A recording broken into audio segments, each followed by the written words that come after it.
Wow, going to be doing some WIldermyth 3 chapters this afternoon. This is kind of a procedurally generated tile-based, turn-based RPG, but we really won't be getting too much of the RPG. It'll mostly be combat because it's a speedrun. Wanted to do some quick shout-outs before I start. Thank you so much to FWA for hosting us. Thank you to the Fastest Furs for setting up this wonderful event. And if you're so inclined, please donate to FWA's charity, which is... the Animal Conservator Center. The Animal, thank you for that save. The Animal Conservator Center. If you just hit exclamation donate in the chat, they'll show you how to do it. So we do have some donation incentives for this run. There were some naming incentives. I'm going to go ahead and pull up that screen. We can close those now. And let me remember how to do this. If I could have those names. Yes, we have PB with $100. Rotom with 25 and Badger with 18. Oh my gosh, okay. Badger. R-O-T-I-M? Yep, R-O-T-I-M. That's good. Warrior.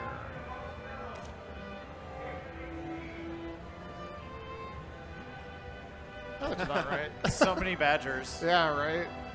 Badger. Whatever we're going to do with all these badgers. So, all right, so I need to set everything to warrior. Skill level is set correctly. It's so much badger it actually overflows the nameplate at the bottom. Yes, it does. So once I hit the start button here, we're going to go ahead and get started. So we can go ahead and do a countdown starting in 5, 4, 3, 2, 1, and go.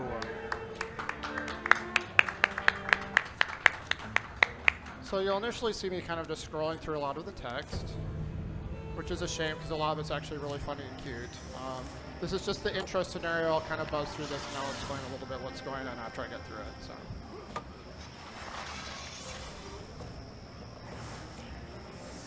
That was quick.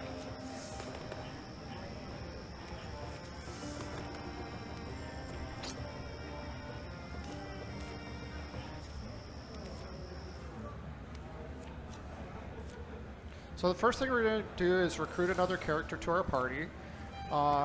The combat scenarios have a maximum of 5 characters, and I generally do like to run 5. If possible, they have to all be warriors because of the particular abilities that I like to use. So we've already gathered our 4th character, and this is the Overland map, so we're going to be exploring these areas. I'm sorry, I have to interrupt. Badger, Sure. Badger, and PB have fallen in love. Oh my gosh, you're kidding me. We have to make sure everybody is. Well, this is now canon. That's not distracting, right? Sorry. No, it's okay. Oh, that's funny. That's what I'm here for. I'm here to distract Farrah. You're here for the color commentary. Yeah. So, okay, well, we'll keep an eye on that scenario as it moves forward, but for now, we're just going to take care of some baddies here.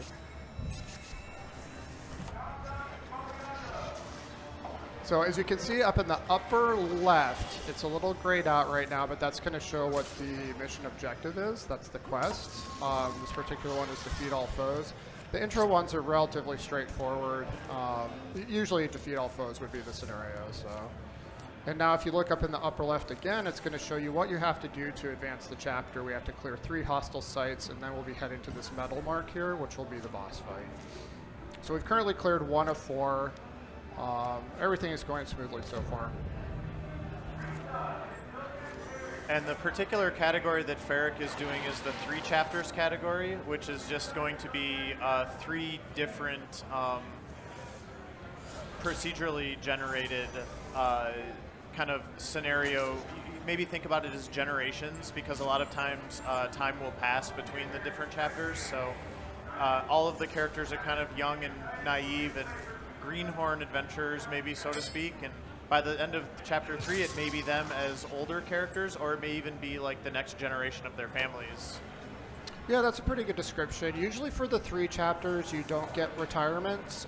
There's a different one that's called 5 chapter where you actually will end up retiring characters. But for this one we usually get to keep our same batch unless they die, which we don't want to have happen, but that can happen sometimes. And that completes that scenario. We got a nice axe. We'll go ahead and sub that in. Want to be giving our characters warrior weapons as much as possible, so we keep them in the warrior class. So what are a couple of the special abilities that you really like to get on your warriors in this run? I mean, for the warriors, there's an ability called Wolf Call that gives you additional movement when you kill things, so that's great for moving around the board. And then there's an ability called Paladin, so when you set up to in a defensive posture, you get additional attacks, so it basically just reduces the number of inputs that you have to do. This little guy's just a little sprite. When you touch him, you get an upgrade. You don't have to chase him down, but it's nice to sort of get a free upgrade off of him, and he was just right there anyway. Other than that, anything that's a passive ability. Active abilities I would have to activate using the bottom board there, and passive abilities just trigger on their own, so as much as possible we want passive abilities. So this is not the Thrixel. The Thrixel's the caster race that's going to kind of predominate the our quests, but we do have to fight some different sorts of things. These are kind of like lizard men. They're sort of thievery, and they kind of jump around and make traps and shoot things at you, so they can be hard to chase down, but that one wasn't too bad. Luckily he ran up to us because he wants to get whacked. Yeah, it's another defeat all foes scenario. That's generally what Ferric wants in a lot of these sort of like smaller quests that he'll get during the sort of build up to the big encounter at the end of each chapter. A lot of times those will have a boss enemy or something that you just kind of need to run in and kill. And a lot of times in those scenarios, you'd prefer just to be able to charge in and fight the boss. Yeah, if it's a boss scenario, we don't want to really mess around. We want to just kind of run past everything and get to the boss. So that was not a hostile encounter, so we kind of got a dud there. We have to get up here, and this will be one because that's the last area to explore. So once we do that, then we'll be able to go down here and finish up the first chapter. One other thing I just love about this game is as you load into the map, and I'll let you focus on what you're doing, but I just want to point out to everybody just how like unique and cool this game looks. It's got kind of like the paper cutout 2D on the 2D world. It really does sort of invoke that feeling of tabletop gaming, and you know, between the grid-based combat, the obstacles that you have to run around, the kind of standee, I use that word I love specifically that for you. word. Wow. You're making this the best run ever by using the word standee. I know, I did that It's just for you. my word of choice. But yeah, it's a really, really unique style, and I know a lot of people love playing this game. You can pretty much play it endlessly because of the procedural generation, and one of the big draws is just that very, I would say, unique and very cool art style that the game uses. So I think we had an opportunity there for some romance, but unfortunately for the speedrun, we're not going to be able to explore that further. There's no time for romance. There's no time for romance. This is a speedrun marathon. Yes. Okay, so this is the final encounter of Chapter 1, I believe. That's right. This and one's a little bit challenging, so. Yeah, and this one does kind of have a big baddie, but also there's some chrysalis. I guess for now they're kind of scenery. You don't technically have to kill them, but That's you right. are going to have to kill everything else. And the chrysalises can hatch, I believe. Yep, as they start hatching, things start getting a little bit crazy, so we want to try to do some control of the monsters right now before we move into the next area, which is going to be over here. And then that big one that you see up there sort of in the corner, we have to kill him, and then the rest of the stuff that's animated over here on the right. So. Ideally, we surround him, because if we don't, he actually lays chrysalises, and it can be very hard to attack him.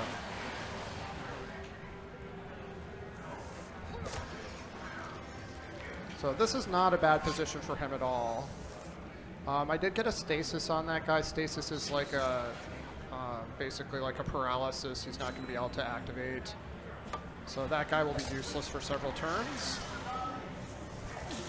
So I got the big guy, and now I just need to sort of figure out what lingerers I have. This guy's just kind of lingering down here, so I am going to have to go after him, unfortunately.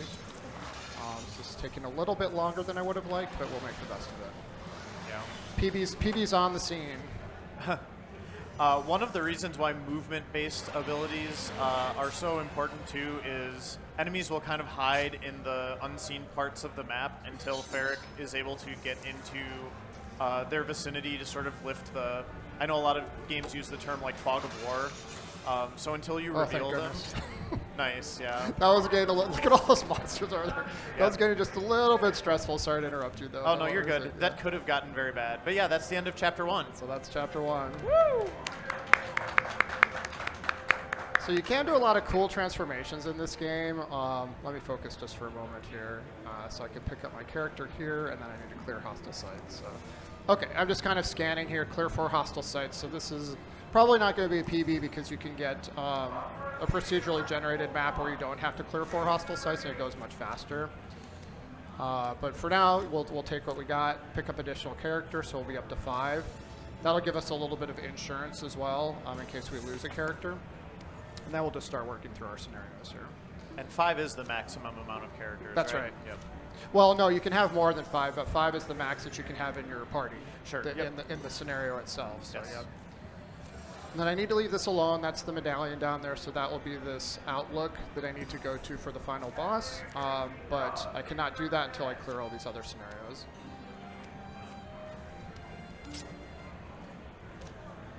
While we're clearing some hostile sites, would this be a good time for some announcements from Absolutely. Modders? Announcements, donations, whatever you got on it. Indeed. We have a $20 donation from Kay Odie saying, so great to see this here at FWA. Agreed. Thank you very much for joining us for our very first live event.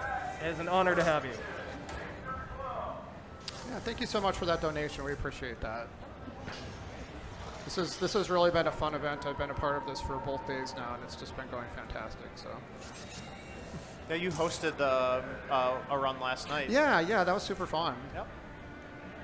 So sometimes if I'm on the map and I'm not entirely sure what's going on, I'll just set everybody to a defensive posture just to kind of scroll through and keep things moving. When you have 5 guys, it can be a little bit tricky to know exactly what you're looking at. So that's just a way of giving myself a little bit of extra time. Nicely done. For the items that you see come up, again, if it's warrior weapons or armor, I will equip those. If it's not, I'll salvage those, and then the salvage will give me the ability to upgrade my weapons in the future. Another thing I'll just mention right now, because it didn't really come up much in Chapter 1, but the world itself is kind of like a dynamic world on the overworld. There's going to be enemy control, and enemies will try to like retake areas that Ferric has already cleared and sort of captured for his side. It doesn't really matter for the purposes of the speedrun. So Ferric is generally just going to be ignoring that and focusing on finding these next specific encounters to keep the objectives getting cleared. Yep, exactly. You can build settlements. You know, there's kind of like I'm salvaging. There's materials and things like that that you can harvest. But really, none of that really matters for the purposes of the speedrun. You just want to clear as many areas as fast as you can, get on as many maps as fast as you can. More lizard people too. Yeah, interesting. This doesn't really typically happen this way, but you know, it's fine. They're a little bit more difficult to kill, and like I said, they tend to jump around a little bit more than the other things. The Thrixel have a teleport ability, but a lot of times they'll teleport towards you, which is fantastic. So that's 2 of 4, so I need to kind of wander up here and kind of explore a little bit. On the overland map, you'll see rivers and mountains. If you see the little hammer here, it means you're going to have to build a bridge or build a pass to get through that area, so a little bit of extra time there.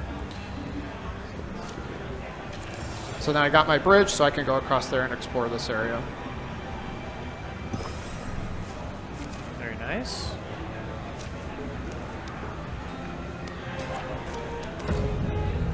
Yeah, this game, because it's procedurally generated, it's kind of an interesting speed game in a way that a lot of roguelike games are, meaning that even though this is a set campaign, your PB may vary quite wildly from what a typical run would be. So exactly, there's a lot of variability in the finish times for a run.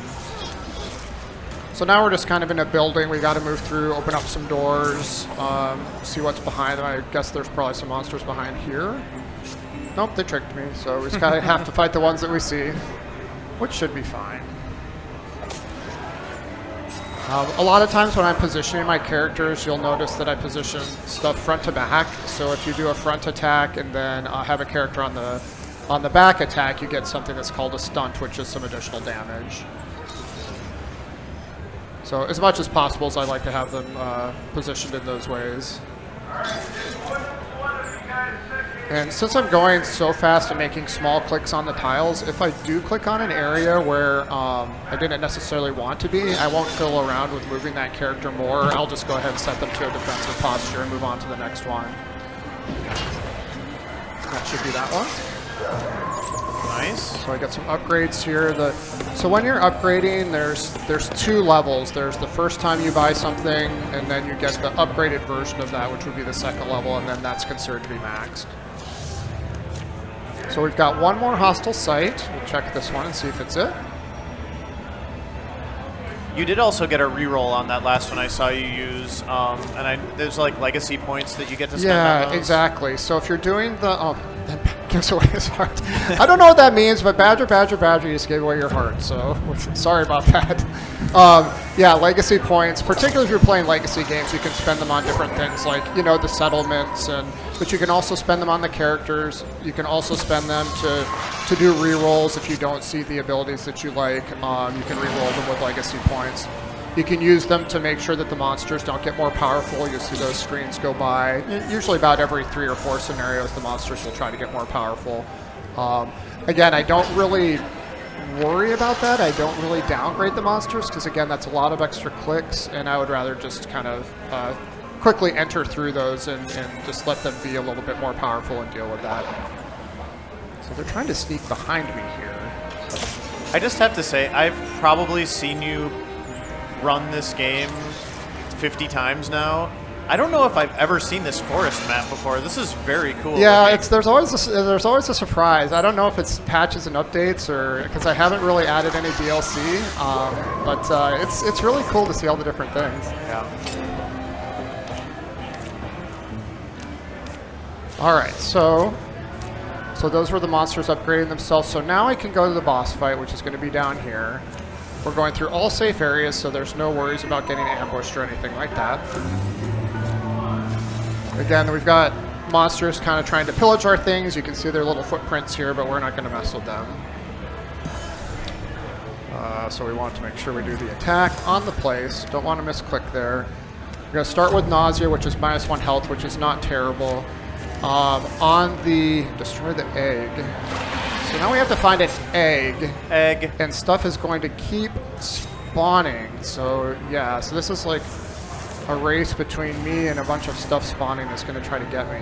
So I'm just going to like crash into here as fast as I can, see if I can find the egg, get that defeated, and then see if there's an additional sort of sub-mission after that. So I've exposed that. It could be over here, or back here. This is a really big map. Wow. Yeah, this is a really large map. So that's the egg right there. Okay.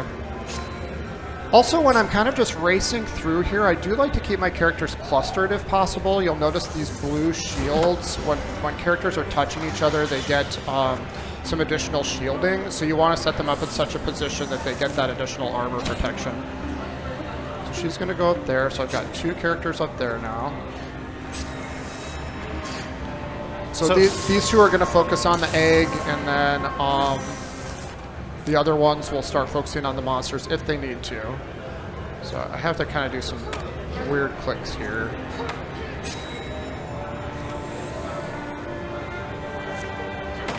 There. It's kind of awkward because it's really hard to click on, and then the actual shortcut inputs change for what is attack scenery between the characters, so that can be difficult as well. So let me see here. I have to kill all enemies now. So this is going to take a little while. There's a lot of enemies. You were saying? Oh, I had a question for you in the meantime. Yeah. How do you like your eggs? Smashed, I guess. Smashed. Is that a type of egg? A smashed egg? Bashed. Yeah, smashed and bashed. Yeah. So I did get the wolf call. I've got the good movement now, which will really help me clean up some of these monsters, but I also have to find exactly where they are. So maybe let them come to me a little bit. So that's somebody that died. Hopefully not one of our named characters. I'll just have them deal damage to the monster that killed them. That is not the end of the world. There are other characters that we can recruit. We do have another monster down here we can't forget about. We'll have to go get him as well. There may be some over there, but we don't know. So we'll go do a quick explore. Let him kind of work on that one. And this is a pretty awful last encounter. this is a tough one. This is a tough one, but I think we got it. So good job. Thank you. I'm just going to remind you right now, don't soft lock going into chapter 3. I know that does happen if you go too fast, which is really hard because I like to click really fast. So this is chapter 2. That's the end of that. And so we ended up with a wizard. Don't really want wizards, but we'll deal with it. So the wizard has a staff. If we actually equip the wizard with a warrior's weapon, like a spear, it will behave like a warrior. And then she will keep all the abilities I've already given her. I'm just going to do another quick upgrade while I'm here. Nobody still had the frying pan from the beginning, so at least there's that. The So one guy had like a tree branch. A tree branch. That didn't seem great. Glintberry seal, which is up here. So let's collect everybody together. We'll go explore right here. Even though that says she's a wizard, she's using a spear, so we'll be fine. Wizards are nice. They just take extra inputs. You have to click on scenery to cast spells. It's kind of a neat spellcasting mechanic, but we're not really able to explore that for the speedrun. Yeah. You can watch the monsters cast the spells. So this is kind of nice because it's not giving us a lot of scenarios to clear. We have to clear this one and then maybe one other one, and that should be the end of chapter 3, which would be fantastic. And Ferric will know what the final encounter is because it'll have a special menu before he goes into it. Yeah, we'll get something that's called Final Preparations. So this one's a kill all enemies with a pretty large map, but I got the wolf call, so I'll be able to do some good exploration kind of off to the sides. And then it looks like most everything is just up the middle, so I'll charge everything up the middle. You think this would be another good time for some more announcements? Yeah, let's do some more announcements or donations if we have them. Thank you. Heck yeah. We have a donation from one of your party members. Oh boy. Rodem donates $16.94 saying, "Woo, go Ferric. Please don't let me die in this game. I am a good fighter. Also, hi Sarth, I love you." Well, we've got a new priority then. Rodem can't die. We'll set that as an objective. Also, I'd like to remind everybody that up next is Hades, and we do still have an outstanding donation incentive for that. We have the Pet the Dog bonus pets, even more pets for our stream. We are currently $45 out of the $250, but that game is coming up very soon, so get those donations in. Thank you so much for that. So how many total pets can we get that dog? Many. As many times as we can loop around. Okay, excellent. I like it. I actually know the answer to that, but I don't. I'm gonna let everybody keep donating. Let it ride. Yes. Let them Let cook. Let them cook. Yep. And we're here. It's 10 o'clock and we're still petting. I don't know if FWA would appreciate All that. the pets. Be like, but we're petting the dog. You don't understand. So this, you see these kind of skulls on her here. That's bad. That means she has what's called domination. So it's almost like a berserk sort of like she'll attack your own character, she'll attack monsters. So I gotta try to keep her away from things if possible because she will sometimes even just one-shot my characters. I haven't focused it all on armor or anything, so they can take a lot of damage pretty fast. Who needs armor? Especially in a speedrun, right? So that was, oh, this is nice. That's right there. So we can just zip down here and get the next objective, Copper Market Veins. That doesn't sound procedurally generated, does it?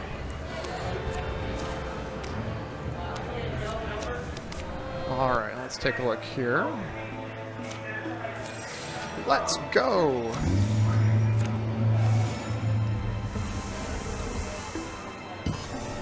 Salt. So final preparations, this will be our last battle. It will give me an opportunity to upgrade things. I have to be careful here. I have soft luck. We've crashed this game, not soft luck, but just crashed it many times before by not letting things load. So everything is loaded. We should be okay. So this is interesting. Usually I choose fire weapons. I actually don't have the items for fire weapons, so I guess we'll do ice weapons. Sure. This is not upgraded here, and I don't have the equipment to upgrade that, so we're gonna roll with this, see how it goes. I do like that tier 3 weapon. That is going to do a lot of damage. Oh my gosh, what was all that? This is going to do a lot of damage. So kill the tyrant. So kind of like Blaze was saying earlier, this one's going to be a rush the boss one. So usually what I like to do is keep people together, explore the map a little bit, and then try to get a wolf call off, because if you get a wolf call off, you can really start zipping through this map fast. There's a lot of rooms, oh my gosh. But it's probably back up here somewhere, so I'm going to go this direction. You were saying, Blaze? Oh, nothing. I had an idea, but it passed. You had a thought. I had a thought. And now it's gone. Yes. I'm still focused on how do I like my eggs. Defeated. So this one can be tricky because the Thrixel can do that stasis ability and just basically like paralyze your characters. They fall way behind. Not to jinx it, but that has not happened yet. Let's keep everybody together and moving forward. Don't say things like that in a speedrun marathon. I know, danger, danger. So here's where the Paladins kind of shine because everybody's together, and if anything gets too close, they're going to get whacked. Oh, yeah. So I just heard the wolf call go off. That's good. So we're just going to keep moving. Wow, lots of movement off the wolf call. This is really nice. I was a little unsure. I thought maybe it was just the attendees of FWA starting Yeah, to howl. So it was all the people doing the Pokemon tournament is howling. No, everybody's together. This is really quite fantastic right now. And then health over here is green. All the health looks very good, so I'm feeling very comfortable going into the final boss. Yeah. I'm actually going to collect everybody together at the door because I'm guessing just by the look of the door that the boss is behind here, and then I'll have full movement to charge and then surround the boss. Otherwise, we're going to have to get up in these areas up here, which will be a little bit trickier. And I don't see the boss. Let's see here. Okay, so I'm going to have to explore a little bit more. Oh, this is the boss right here. She moved behind me somehow. Well, oh, wow. That's new. That's never happened before. So she actually got on the other side of the door with all of her buddies. So let's see what we can do here. It should be okay. What we really don't want her to do is get into a corner, because then I can really only have 1 or 2 characters attack her, and that is very problematic. Getting some free attacks there. She's kind of on the run. You can see her red health bar there with some shielding, so this might take a little while. And then hopefully the monsters will not block my route to actually get close to her.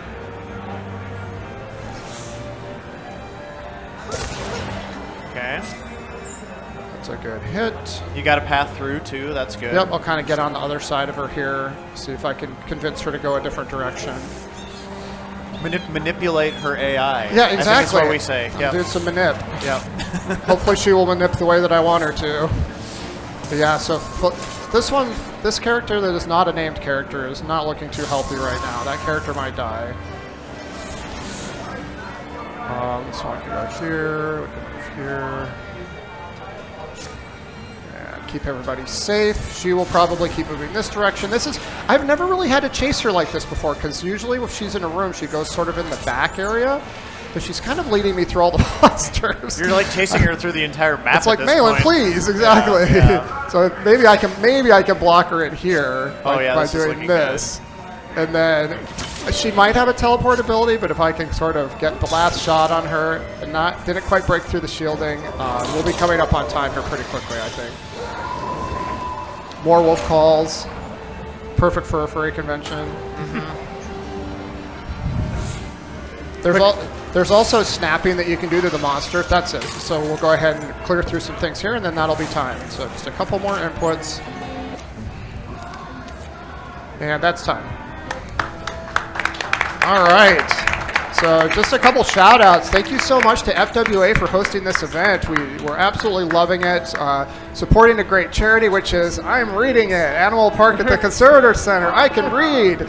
Thank you to my commentator, Moonblaze Wolf, who also assists with the event. And just been having a lot of fun. Please stay tuned. If you're live, enjoy the live show. If you're online, enjoy the online show. Hit !donate to learn how to donate.